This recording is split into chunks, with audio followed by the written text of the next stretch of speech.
More breaking news meanwhile coming in. In fact, in the latest updates we're getting, there are protesters succumbed to his injuries. 80 others have been injured amidst the police firing in the protests of Kathmandu. The injured individuals succumbed to injuries while undergoing treatment at civil hospital in New Baneshwar. According to hospital authorities, hospital director Mohan Regmi confirmed the death, adding that between 70 to 80 others are currently receiving treatment for injuries. Aditya Vadavan is joining us for more details on this story. Aditya, one protester has now died. Well, absolutely, Uday. One protester has died and 80 have been injured in this Nepal's Gen Z-led protest movement, which has escalated sharply, prompting authorities to deploy the army and enforce curfew in parts of Kathmandu. So demonstrations are continuing despite restrictions, with reports of firings and casualties across protest sites.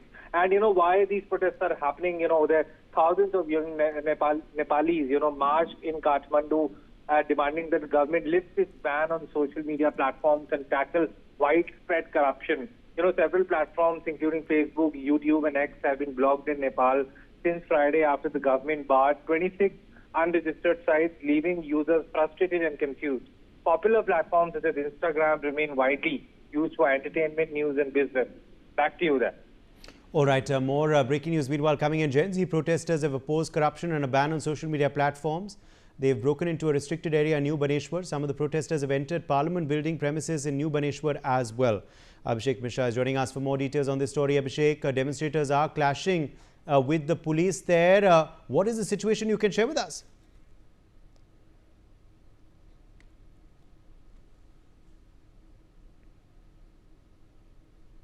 Abhishek, can you hear me?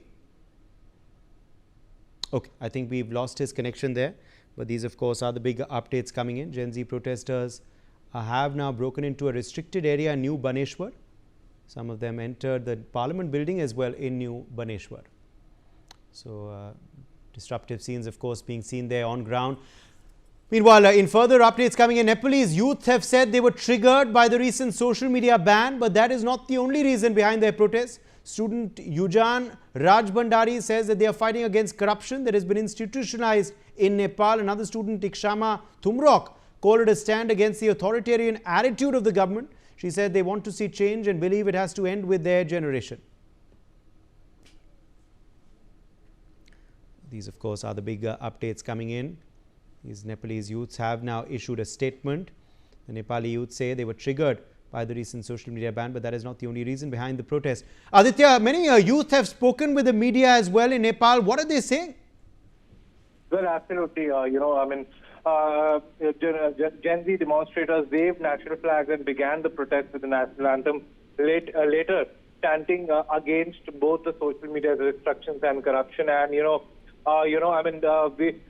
one of the students named Yujan Rajbhandari has spoken to media, and he has said that and I quote, "We are triggered by the social media ban, but that is not the only reason we gathered here.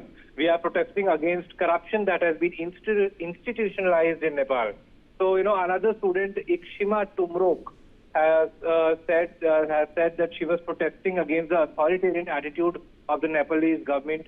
And she said, and I quote, "We want to see change. Others have endured this, but it has to end with our generation." Oh, there.